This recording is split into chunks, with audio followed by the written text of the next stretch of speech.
আল্লামা হযরতে আব্দুল্লাহ ইবনে আব্বাস ডাক দিয়ে বলতেছে, জগতের মানুষ, আমার নবীর শান সম্পর্কে যদি শুনো তোমরা আশ্চর্য হয়ে যাইবা। নবী যখন দুনিয়ার জগতে তাশরিফ আনলেন, সাধারণ মানুষ যখন আপনি আমি দুনিয়াতে তাশরিফ আনি, পুরুষ হইলে মহিলা হইলে মায়ের নাভির সাথে একটা নাভির কানেকশন লাগে। আমার নবী দু জাহানের বাদশা নবীর নাভির কানেকশনের সাথে মায়ের কানেকশন লাগে নাই, বলুন সুবহানাল্লাহ। আমার নবী দুনিয়াতে তাশরিফ আনলেন কেমন ভাবে রে? আপনি আমি দুনিয়াতে আসলে চোখের মধ্যে মাকের মধ্যে একটু নাপাক রক্ত অথবা পানি লেগে থাকে। হযরতে আব্দুল্লাহ ইবনে আব্বাস ডাক দিয়া বলে, জগতের মানুষ, আমার নবী দুনিয়ার জগতে যখন তাশরিফ আনলেন, নবীজির চক্ষু মুবারকের মধ্যে সুরমা লাগা অবস্থায় ছিল। এ জগতের মানুষ, শুধু এটাই নয় রে, আমার নবী যখন দুনিয়াতে তাশরিফ আনলেন, প্রতিটা মানুষ তাদের লজ্জাস্থানটা এমনভাবে ঢাকা থাকে না, খোলা থাকে। দুনিয়ার জগতে প্রতিটা শিশু এমনভাবে উলঙ্গ অবস্থায় দুনিয়ার জগতে আসে, কিন্তু আমি আমার শিশু মুহাম্মদের দিকে তাকায়া দেখতে পাইলাম জান্নাতি রেশমি কাপড় দ্বারা তার লজ্জাস্থান ঘোরা ছিল। জোরে আওয়াজ দেয়া বলা যাবে কি সুবহানাল্লাহ? এই জন্য আশেক ডাক দেয়া বলে, আসলেন নবী পোশাকি পরা, সুরমা লাগা দুই নয়ন, উল্লাসে মাতিয়া উঠে পে নবীর দুই চরণ, উল্লাসে মাতিয়া উঠে পে নবীর দুই চরণ। নারায়ে তাকবীর, আল্লাহু আকবার, নারায়ে রিসালাত ইয়া রাসূলুল্লাহ, নারায়ে রিসালাত ইয়া রাসূলুল্লাহ। ওই নবীজির শুভ আগমনের সামনের মাস মুসলমান বাবা ভাইয়েরা, আমি জানি না আপনাদের সামনে আমার কোনোদিন দেখা হতে পারি আর না হতে পারে। আপনাদের কাছ থেকে এতটুকুনি আমি জানা যায়, এতটুকুন বয়সে যতটুকুন আল্লাহ তাআলা ইলম শিক্ষা দেওয়ার মতো, ইলম শিক্ষা করার মতো সেই তৌফিক দান করেছেন, এতটুকুনি বুঝলাম নবী ছাড়া দু জাহানের মধ্যে কোনো দাম নাই। ঠিক কিনা বলো? এই জন্য ঈদে মিলাদুন নবীর মাসটা আসতেছে, আনন্দ করবেন, উল্লাস করবেন। কিতাব প্রমাণ করে আল্লাহর সৃষ্টি জগতের মধ্যে আকাশ বাতাস তরুলতা আসমান জমিন, আল্লাহর ফিরিস্তাগুলোর মধ্যে যত ফিরিস্তাগুলো আছে প্রথম থেকে সপ্তম আসমান পর্যন্ত, আল্লাহ যে 7টা আসমান বানাইলেন, 7 জমিন বানাইলেন, আল্লাহর সৃষ্টিকুলের মধ্যে কোনো সৃষ্টি জগতের মধ্যে কেউ বেজার ছিল না। আমার নবী আসার সময় একমাত্র বেজানো ছিল ইবলিস শয়তান। কিতাব প্রমাণ করে আমার নবী শুভ আগমন করছে, বাঘে আর হরিণে এক গাতের মধ্যে পানি খাইতে আইসা কই, হাই হাই জানুনি আজকে আমার নবী দুনিয়াতে তাশরিফ এনেছে। ঈদে মিলাদুন নবী পালন করবেন আনন্দ কইরা, উল্লাস কইরা। আল্লাহ পাক রব্বুল আলামিন কোরআনের মধ্যে ডাক দিয়ে বলছেন, কুল বিফাদলিল্লাহি ওয়া বিরহমাতিহি ফাবিযালিকা ফালইফরাহু। জোরে বলা যাবে কি আল্লাহু আকবার? মুসলমান গভীর মনোযোগ দিয়ে শুনবেন, তাহলে নবী আসার জন্য, নবী যে আগমন করছে, খুশি না বেজার? আরো জোরে বলেন, খুশি না বেজার? মুসলমান বাবা ভাইয়েরা, সময় অল্প, এই জন্য আরেকটু আলোচনার মধ্যে দাস দেই। হযরতে নবীর একজন বিশিষ্ট সাহাবী, জিনার নাম হইল হযরতে বেলাল। জোরে বলেন সাহাবীর নামটা কি?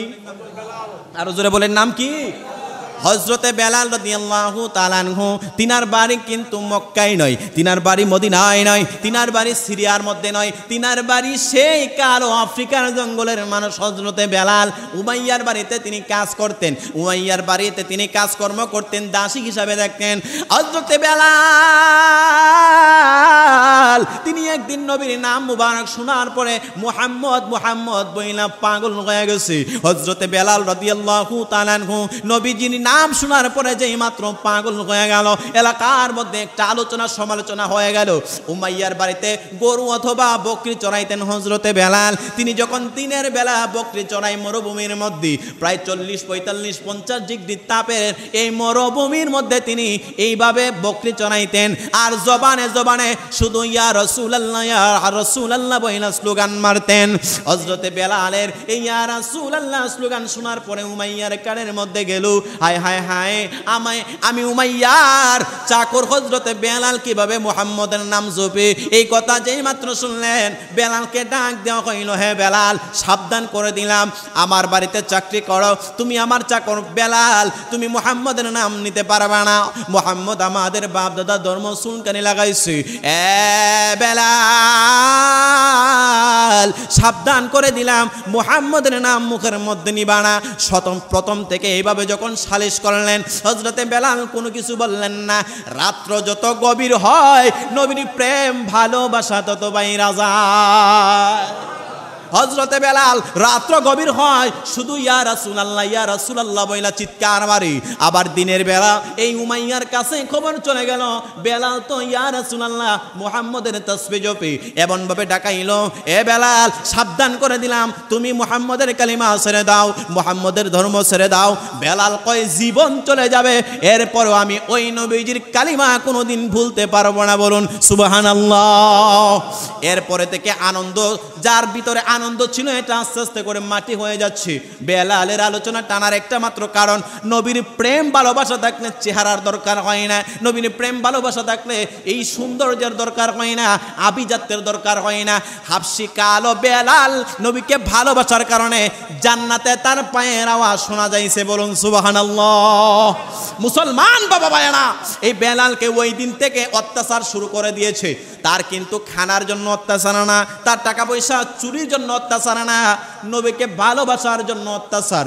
নবীকে যত ভালোবাসবেন আপনার শত্রু বেড়ে যাবে, এটা কিন্তু কিতাবের প্রমাণ। কথা বলেন, কথা বলেন।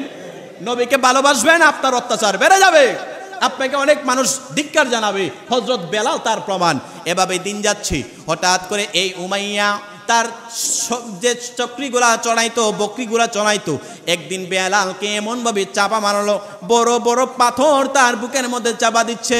বেলালের জবান থেকে যেন ইয়া রাসূলুল্লাহটা বাদ চলে যায়। কিন্তু বেলাল যত চাপা দেয়, তার দুইটা হাতের মধ্যে কিতাবে প্রমাণ করে দুইটা পায়ের মধ্যে দুইটা এমনভাবে হরিণ বাঁধলেন, না কি বলে ঘোড়া বাঁধলেন অথবা উট বাঁধলেন, বা এটা মরুভূমির তাপের মধ্যে তারে ছেড়ে দেওয়া হইল।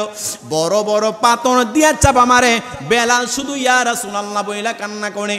কিতাব প্রমাণ করে তার শরীরের গোশতগুলো এমনভাবে মাটির সাথে মিশে গেছে, পাথরের সাথে মিশে গেছে। রাত্রেবেলা বেলাল এত কান্না করতেছে, ইয়া রাসূলুল্লাহ তার পাশে দিয়া হযরতে আবু বকর সিদ্দিক রাদিয়াল্লাহু তাআলা আনহু চলে যাচ্ছে। আবু বকর কানে যখন দেখলেন উমাইয়ার বাড়িতে নবীজির নাম শোনা যায়, দৌড়াইয়া ঘরের মধ্যে গেলেন। এ বেলাল, তুমি তো ছিলা বিধর্মী, কি কইছে তোমার শরীরের এমন অবস্থা? বেলাল ডাক দিয়া বলে, নবীর সাহাবী আবু বকর, আপনি তো নবীর সাহাবী, নবীর জানায়া দিবেন। আমি নবীরে না দেখা ভালোবাসলাম, আর তার ভালোবাসার প্রমাণ আমার শরীরের গোশতগুলা উমাইয়া নিয়ে গিয়েছে। আপনি যদি সম্ভব হয় আমার নবীরে জানায়া দিবেন, আমি আমার নবীরে দু জাহানের চাইতেও বেশি ভালোবাসি।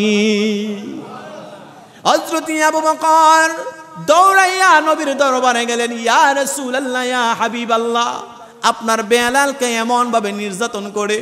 আমার নবী কয়, হে আবু বকর, আমি নবী আমার কাছ থেকে কিছু টাকা পয়সা নিবা বেলালকে খরিদ করার জন্য, আমি যেন হাসরের ময়দানে বলতে পারি আমি নবীজির ভালোবাসার একজন সাহাবীরে মুক্ত করার জন্য আমি নবীও তার সাথে শরীক ছিলাম।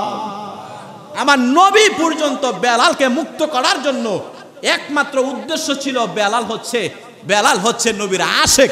সুবহানাল্লাহ বলেন। এই দেখেন এই বেলালের কাজটা কি ছিল। বেলালের জিহ্বা বেটে ছিল, তার জিহ্বার মধ্যে ইয়া রাসূলুল্লাহ বলার কারণে এই পাপিষ্ট উমাইয়া তার জিহ্বার মধ্যে আগুন লাগাইয়া দিয়েছিল। নাউজুবিল্লাহ বলেন।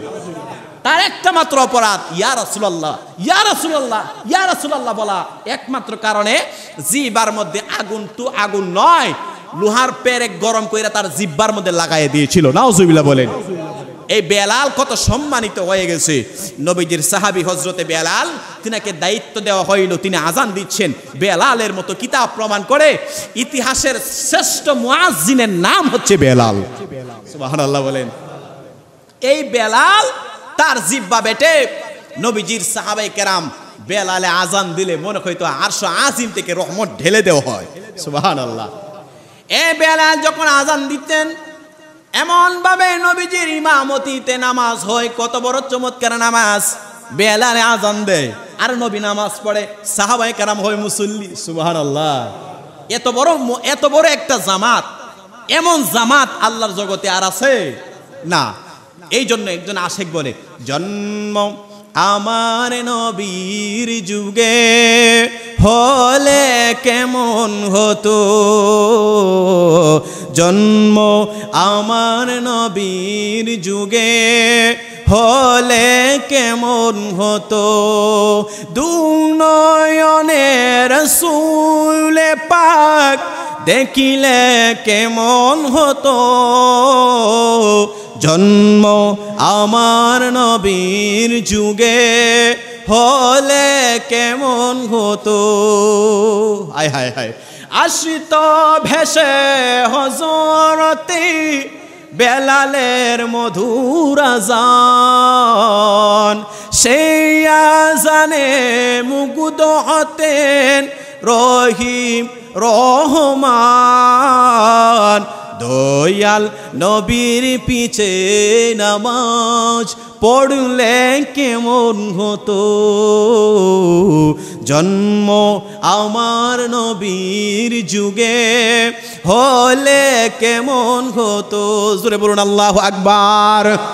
এ মুসলমান বাবা ভাইয়েরা, সর্বশেষ যে কথাটা আপনাদেরকে বলি, এই বেলাল কিন্তু ধনী মানুষ ছিলেন না। বেলাল কিতাব প্রমাণ করে তার একটা মাত্র জামা ছিল, লজ্জাস্থানটা ঢাকানোর মতো। এরপরেও শ্রেষ্ঠ সাহাবীর কাতারে হযরতে বেলাল স্থান পেয়ে গেছে, একমাত্র তার এই অন্তর নবীর প্রেম ভালোবাসার কারণে। জোরে বলুন আল্লাহু আকবার। এই বেলাল আমার নবী যখন মেরাজে গেলেন, যাকে আল্লাহর নবী ভালোবাসে তারে আল্লাহও ভালোবাসে। সুবহানাল্লাহ। আল্লাহ পাক রব্বুল আলামিন কোরআনে বলেন, বিসমিল্লাহির রহমানির রহিম, ইন্নাল্লাযীনা ইউযুনাল্লাহা ওয়া রাসূলাহু লা'আনাহুমুল্লাহু ফিদ দুনিয়া ওয়াল আখিরা। যারা আশিক রাসূল, জুড়ে বলুন সুবহানাল্লাহ। আল্লাহ বলতেছেন, ইন্নাল্লাযীনা ইউযুনাল্লাহা ওয়া রাসূলাহু লা'আনাহুমুল্লাহু ফিদ দুনিয়া ওয়াল আখিরা। যারা আমি আল্লাহ এবং আমার রাসূলকে কষ্ট দিবে তাদের জন্য দুনিয়া এবং আখিরাতে আমি আল্লাহর পক্ষ থেকে লানত। বিষয়টা বুঝছেন না? আল্লাহ বলতেছেন, ইন্নাল্লাযীনা ইউযুনাল্লাহা ওয়া রাসূলাহু, আমি আল্লাহ এবং আমার রাসূলকে যারা কষ্ট দিবে, লা'আনাহুমুল্লাহু ফিদ দুনিয়া ওয়াল আখিরা, তার জন্য কোরআন খতম, তার জন্য দুনিয়া এবং আখিরাতে আমি আল্লাহর পক্ষ থেকে লানত। সুবহানাল্লাহ বলেন। যারা নবীরে এবং আল্লাহরে কষ্ট দিবে তারা কার পক্ষ থেকে লানত? আল্লাহর পক্ষ থেকে লানত।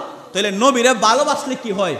আল্লাহ রাসূল বলতেছেন, যারা আমি নবীরে ভালোবাসবে তাদের জন্য একটা পুরস্কার হচ্ছে, আল্লাহ কোরআনের মধ্যে চমৎকার ভাষায় ডাক দিয়ে বলতেছে, কুল ইন কুনতুম তুহিব্বুনাল্লাহা ফাত্তাবিউনি ইউহিব্বুকুমুল্লাহ ওয়া ইয়াগফির লাকুম যুনুবাকুম ওয়াল্লাহু গফুরুর রহিম। আমি নবীরে যারা ভালোবাসবে তারা তো আল্লাহকেই পেয়ে গেছে। সুবহানাল্লাহ। তাহলে আল্লাহরে নবীরে ভালোবাসতে গেলে আমরা আল্লাহ যদি পাই, জান্নাতের আর দরকার আছে? কথা বলেন, আছে? জান্নাতের মালিক আল্লাহ জান্নাত বানাইছে, মালিক করে দিয়েছে আমার নবীরে। কুরআনে আয়াত আল্লাহ নাজিল করে দিয়েছেন, বিসমিল্লাহির রহমানির রহিম, ইন্না আ'তাইনাকাল কাউসার ফাসাল্লি লিরাব্বিকা ওয়ানহার ইন্না শানিআকা হুয়াল আবতার। জোরে কোন সুবহানাল্লাহ। আল্লাহ হাউজে কাউসার বানাইছে, মালিক করে দিয়েছে আমার নবীরে। সুবহানাল্লাহ। আল হাসান ওয়াল হুসাইনু সাইয়্যিদা শাবাবি আহলিল জান্নাহ। আল্লাহ জান্নাত বানাইছে, জান্নাতের যুবকদের সর্দার বানাই দিয়েছে ইমাম হাসান হুসাইন রে। আর জোরে কন্যা সুবহানাল্লাহ। সকল মহিলাদের সর্দারিনী হচ্ছেন হযরতে মা ফাতেমাতুজ জোহরা রাদিয়াল্লাহু তাআলা আনহা। তাহলে মালিক কে? আর জোরে বলেন, মালিক কে? আল্লাহ। হাউজে কাউসার আল্লাহ বানাইছে, মালিক করে দিয়েছে নবীরে। জান্নাত বানাইছে, যুবকদের সর্দার বানাই দিয়েছে নবীজির আহলে বায়াত ইমাম হাসান হুসাইনকে। তাহলে ইমাম হাসান হুসাইনের সাথে সম্পর্ক ভালো রাখলে আমরা জান্নাতে যেতে পারবো। কথা বলেন ঠিক না বেঠিক?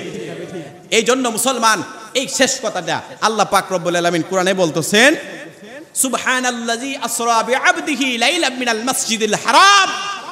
আল্লাহ নবীরে মেরাজ করাবে আল্লাহ পাক রব্বুল আলামিন জিব্রাইলের মাধ্যমে দাওয়াত পৌঁছাইছেন আমার নবীর দরবারে। নবীজি উম্মে হানির ঘরে ঘুমায়া ছিলেন, নবীর কাছে যাইয়া ডাক দিতে সাহস করে না জিব্রাইল। যে জিব্রাইলের 600 নূরের পাখা কিতাব প্রমাণ করে, একটা পাখা যদি জমিনে জিব্রাইল ঢেলে দেয় তামাম জমিনটা গালিচার মতো বিছানার মতো নরম হয়ে যাবে। সুবহানাল্লাহ।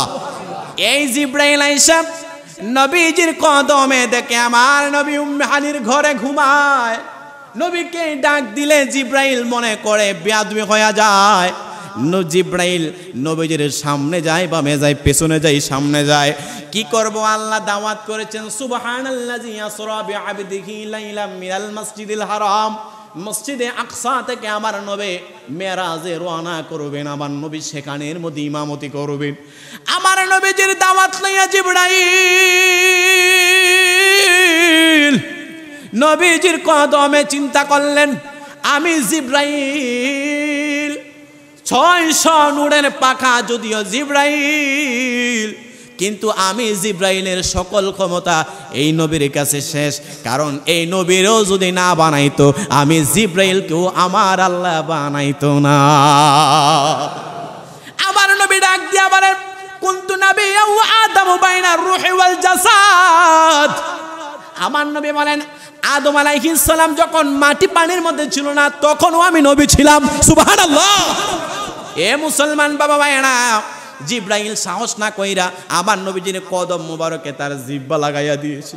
নবী আমার উঠে গেলেন। জিব্রাইল, হায় জিব্রাইল, আপনি এত বড় সম্মানিত ফেরেশতা জিব্রাইল, আপনি আমার কদমের মধ্যে জিহ্বা লাগাইছেন। জিব্রাইল একটা কথা বলেছে ওইখানে, ইয়া রাসূলুল্লাহ, ইয়া হাবিবাল্লাহ, আপনি নবীরও যদি না বানাইতো আল্লাহ, আমি জিব্রাইলও আল্লাহ বানাইতো না। সেই জন্য আমি কোন নবীর কাছে 10 বার গিয়েছি, কোন নবীর কাছে 100 বার গিয়েছি, কোন নবীর কাছে 200 বার গিয়েছি, কোন নবীর কাছে আল্লাহ তাআলা আমার 1000 বার পাঠাইছে। কিন্তু আপনি নবীর কাছে আল্লাহ 1 বার নয়, 2 বার নয়, 3 বার নয়, আপনি নবীর কাছে আমার আল্লাহ 24,000 বার আমি জিব্রাইল রে আল্লাহ তাআলা পাঠাইছে। এই জিব্রাইল কয়, আপনি নবীজির কদম মুবারকে জিহ্বা লাগাইলে আমি ধন্য হয়ে যায়। আমার নবী সেখান থেকে অনেক আলোচনা বাবা। আমার নবী সেখান থেকে মেরাজে গেলেন।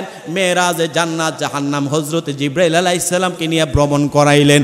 এক পর্যায়ে আমার নবী জান্নাতে ভ্রমণ করতেছেন, ওইখানের মধ্যে একটা পায়ের আওয়াজ শোনা যায়। জিব্রাইল দেখো, জিব্রাইল, জান্নাতের মধ্যে একটা পায়ের আওয়াজ শোনা যায়। এই পায়ের আওয়াজ তো আমি মনে মনে কই আমার সাহাবী। আমার জিব্রাইল ডাক দিয়া বলেন, ইয়া রাসূলুল্লাহ, এই পায়ের আওয়াজ আপনি নবীজির বিশিষ্ট সাহাবী। আমার নবী সেখান থেকে আনন্দ উল্লাস কইরা জিব্রাইল আলাইহিস সালাম শেষ পর্যন্ত জান্নাত জাহান্নাম সকল কিছু ভ্রমণ কইরা আমার নবী মেরাজ করে যখন দুনিয়ার জমিনে তাশরিফ আনলেন, নবীজির সাহাবায়ে কেরাম এমন ভাবে মসজিদের মধ্যে দেখা করতে আসছেন। আমার নবী সেখানের মধ্যে বৈশা সকল সাহাবায়ে কেরামের কাছে নিয়ে বসলেন। হঠাৎ কইরা সকল সাহাবায়ে কেরাম নবীদের সামনে সাক্ষাৎ করলেন। একটা সাহাবী দূরে বসা রইল। নবী আমার ডাক দিয়া বলে, সাহাবারা রে, ওই কর্নারে আমার বেলাল দেখা যায়, তারে বলো আমার কাছে আসতে বলুন। সুবহানাল্লাহ। বেলাল মনে করলেন আমি মনে করি কোন অন্যায় অপরাধ করে ফেলেছি। কালো সাহাবী বেলাল নবীর সামনে যেই মাত্র আসলো, আমার নবী কই, বেলাল রে, তুমি খবর জানো নি রে বেলাল? আমি নবী জান্নাতের মধ্যে গেলাম, যাইয়া দেখি তোমার পায়ের আওয়াজ জান্নাতে শোনা যায়। এ বেলাল, তোমার পায়ের আওয়াজ আমি নবী জান্নাতের মধ্যে শুনতে পাইছি রে বেলাল। হযরত আবু বকর আশ্চর্য হয়ে গেলেন, উমর আশ্চর্য হয়ে গেলেন, উসমান জিন্নুরাইন আশ্চর্য হয়ে গেলেন, যিনি আমার নবীর 2টা মেয়ে বিয়ে করছে। উসমান জিন্নুরাইন, নবী বলতেছেন আমার আরেক মেয়ে থাকলে আমি উসমানের কাছে বিয়ে দিতাম। বেলাল, তার পায়ের আওয়াজ জান্নাতে শোনা যায়, উসমানের পায়ের আওয়াজ জান্নাতে শোনা যায় না, আলী রাদিয়াল্লাহু তাআলা আনহুর পায়ের আওয়াজ জান্নাতে শোনা যায় না। সকলের মনের ভিতরে কেমন একটা কম্পন সৃষ্টি হয়ে গেল। বেলালকে আমার নবী ডাক দেয়া বলে, বেলাল, কি এমন আমল করেছ রে বেলাল, যে কারণে তোমার পায়ের আওয়াজ জান্নাতে শোনা যায়? বেলাল ডাক দেয়া বলেন, ইয়া রাসূলুল্লাহ, আমি তেমন আমল জানি না। আমার বাড়ি মদিনায়ও নয়, মক্কায়ও নয়, এই আরবের মধ্যেও নয়, সিরিয়ার মধ্যে নয়, ইরাকের মধ্যে নয়, সুদূর আফ্রিকার জঙ্গলে বেলাল এক কাপড়ে আপনি নবীদের কালিমা পড়ার পরে আর দুনিয়ার কোনো চাহিদা আমার মধ্যে নাই গো নবী। আপনি আমারে সাহাবী বানাইয়া মসজিদের ইমামতির দায়িত্বে আপনি থাকেন, আমি বেলাল মুয়াজ্জিনের আযানের দায়িত্ব থাকি গো নবী। আমি নামাজ আদায় করার পরে আপনার কাছে যখন আমি এমনভাবে সাক্ষাৎ করতে যাই, সাহাবায়ে কেরাম অনেকে আমাকে কেমন কেমন তাকায় থাকে। আমার গায়ের রং কালো, চেহারাটা তেমন ভালো না, শরীরের পোশাক আশাক তেমন ভালো না, এই জন্য আমি কাউকে বুঝতে দেই নাই। আমি দূরে যাইয়া আপনি নবীজির জন্য মসজিদে আজান দেওয়ার আগে সুন্দর কইরা 2 রাকাত নফল নামাজ পড়ি এবং আপনি নবীকে ভালোবাসা আমি মুনাজাত করি, ইয়া রাসূলুল্লাহ ইয়া রাসূলুল্লাহ বইলা তাসবিহ জপি। মনে হয় এইটার কারণে এই জান্নাতের মধ্যে পায়ের আওয়াজ। আমার নবী ডাক দিয়া বলে, বেলাল তোমার এই ভালোবাসার কারণে আল্লাহ তাআলা জান্নাতে তোমার পায়ের আওয়াজ রাইখা দিয়েছে। এই বেলালের আওয়াজটা কেন করলাম? আলোচনাটা করার একমাত্র উদ্দেশ্য হচ্ছে এই বেলালের ভিতরে নবীর প্রেম, এই প্রেমে আল্লাহ তাআলা জানাই দিয়েছে জান্নাত পর্যন্ত তার পায়ের আওয়াজ। অতএব আল্লাহ বেলালকে ভালোবাসে, জোরে কোন সুবহানাল্লাহ। এই জন্য আপনাকে আমাকে এই আগামী সামনের যে ঈদে মিলাদুন নবী সহ শুধু একদিনের ঈদে মিলাদুন নবী নয়, যেমনি ভাবে 365 দিন নবীকে ভালোবাসবো, জীবনে কর্মে কাজে সকল কিছুর চাইতে নবীকে ভালোবাসার নাম হচ্ছে ঈমান। এই জন্য আল্লাহ পাক রব্বুল আলামিন যেন হযরত হাবশী বেলালের মতো পাগল বানান, নবীর আশেক বানান। সকলে আওয়াজ দিয়ে বলো না আমিন। আরেকটা আওয়াজ দিয়ে বলো না আমিন। বিশেষ করে কোরআন শরীফ খতম আছেন, তাসবিহ খতম আছেন, এক মুরব্বী দোয়া চাইছেন, সকলে দোয়া করবেন। আর আমার পরিচয়টা অনেকে অগোচর মনে করতে পারেন। আমার বাড়ি ব্রাহ্মণবাড়িয়া জেলা বিজয়নগর উপজেলা দিতপুর গ্রাম। আমার চাচা সুবহান চাচার সাথে, আব্দুল সুবহান চাচার সাথে সাক্ষাৎ হয়। আমরা আহলে সুন্নাত ওয়াল জামাত বিজয়নগর উপজেলা থেকে ত্রাণ দেওয়ার জন্য আমি ব্যক্তিগতভাবে এই ত্রাণ সামগ্রী আগেও দিয়েছিলাম এবং এগুলোর সাথে মানবিক কাজের সাথে সংযুক্ত আছি, পাশাপাশি ওয়াজ মাহফিলের দিকে আসি। তো আব্দুল সুবহান চাচা আমাকে বলল যে মসজিদে আসার জন্য। আব্দুল কাইয়ুম হুজুর কেনা মাদ্রাসার প্রিন্সিপাল, উনি একটু বলছে যে একটু আসার জন্য। যদিও আমি বাংলাদেশ এবং ভারতে মাহফিল টাফিল করি, অনেকে আমার ইউটিউবে চিনতে পারেন ব্যক্তিগতভাবে। তো সেই জন্য আমার আলোচনা যদি আপনাদের কষ্ট পেয়ে থাকে আল্লাহর রাস্তায় ক্ষমার দৃষ্টিতে দেখবেন। আর পাশাপাশি মসজিদের মুসল্লিয়ানে কেরামের কাছে আমি এতটুকুনি আবদার করব, লাস্ট একটা আবদার, জীবনে প্রতিটা সময় ইয়া রাসূলুল্লাহ ইয়া রাসূলুল্লাহ বলে একটা তাসবিহ মনের ভিতরে আগমন করবে, মনের ভিতরে ধারণ করবেন। আল্লাহ পাক রব্বুল আলামিন এই ছোট একটা তাসবিহ ইয়া রাসূলুল্লাহ সাল্লাল্লাহু তাআলা আলাইহি ওয়াসাল্লাম, এই দুরূদটার কারণে আল্লাহ তাআলা অগণিত জাহান্নামীকে জান্নাতে নিয়ে যাবেন। সুবহানাল্লাহ।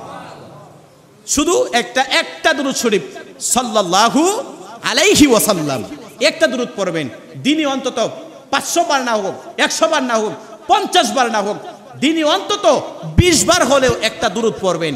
আমার রাসূল ইচ্ছা করলে আপনাকে আমাকে ভাঙ্গা করে সাক্ষাৎ দিয়া আপনার আমার হৃদয়টারে জান্নাতবাসী করে দিতে পারে। মান যারা কাবরিহি ওয়াজাবাত লাহু শাফাআতি। নবীজি ইচ্ছা করলে যে কোনো উম্মতকে দিদার দিয়া তারে ধন্য করে দিতে পারে। সকলে আওয়াজ দিয়ে বলেন আমিন।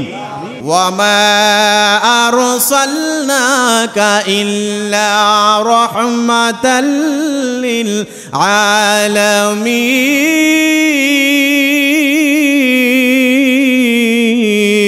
আল্লাহু আকবার।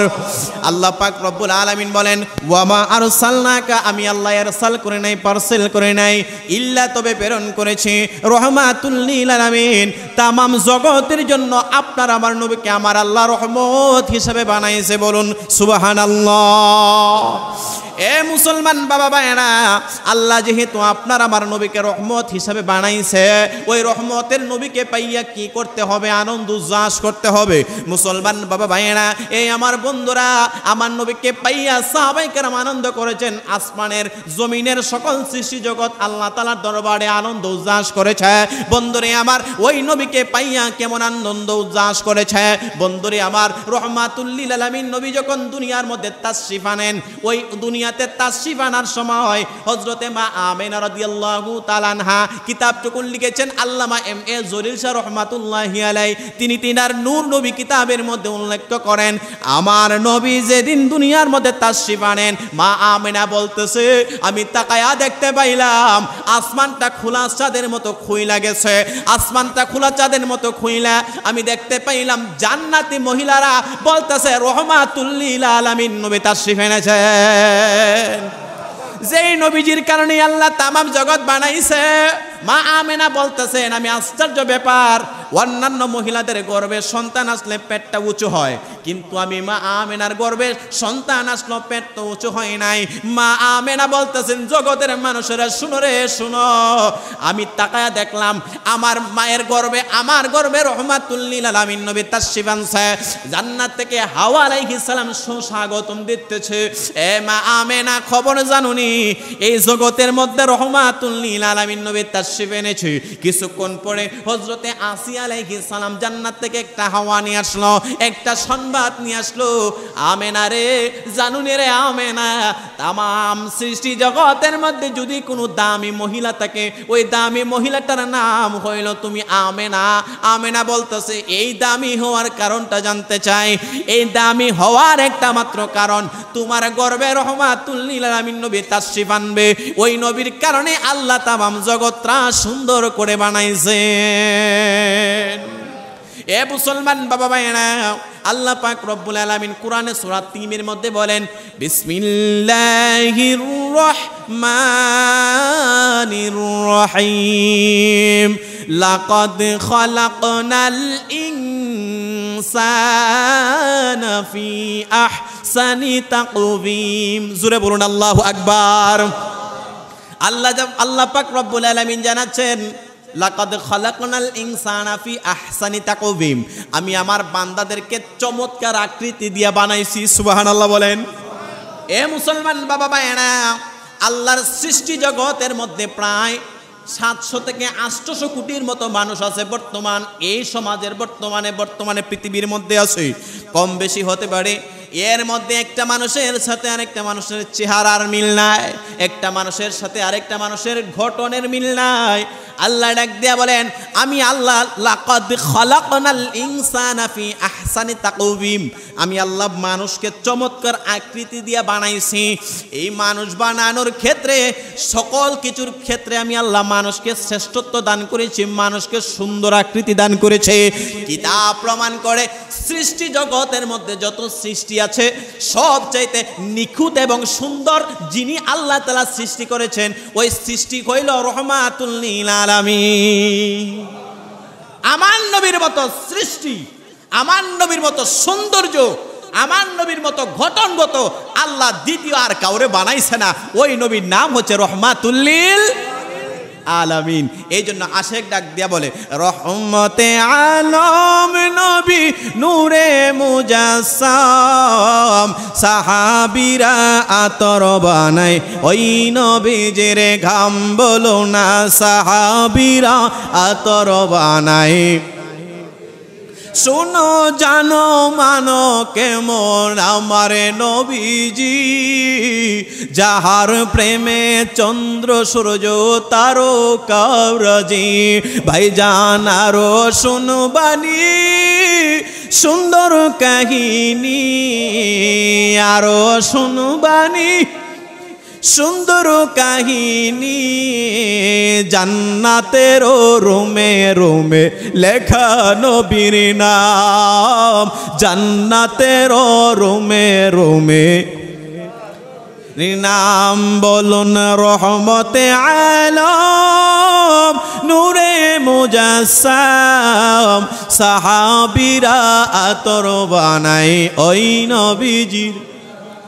উস্তুনে হান্নানা একটি খেজুর গাছের নাম, যাকে ধরে খুদবা দিতেন রাসূল আকরাম।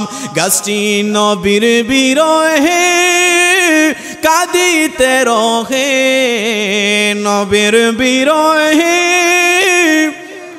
তেরো হে হতবাক হয়েছেন যত সাহাবায়ে কেরাম।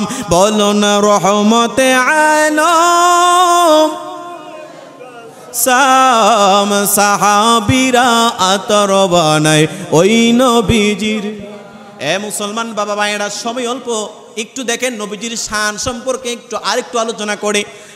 তাফসিরে সকল মুফাসসিরিনগণের প্রিন্সিপাল আল্লামা আব্দুল্লাহ ইবনে আব্বাস রাদিয়াল্লাহু তাআলা আনহু, যিনাকে বলা হয় রাইসুল মুফাসসিরিন, তিনি তিনার কিতাবের মধ্যে ইবনে আব্বাস শরীফের মধ্যে আনলেন, আমার নবীজি যখন দুনিয়ার জমিনের মধ্যে তাশরিফ আনলেন, অনেকে আমার নবীকে বিভিন্ন ধরনের কথাবার্তা বলতে চায়।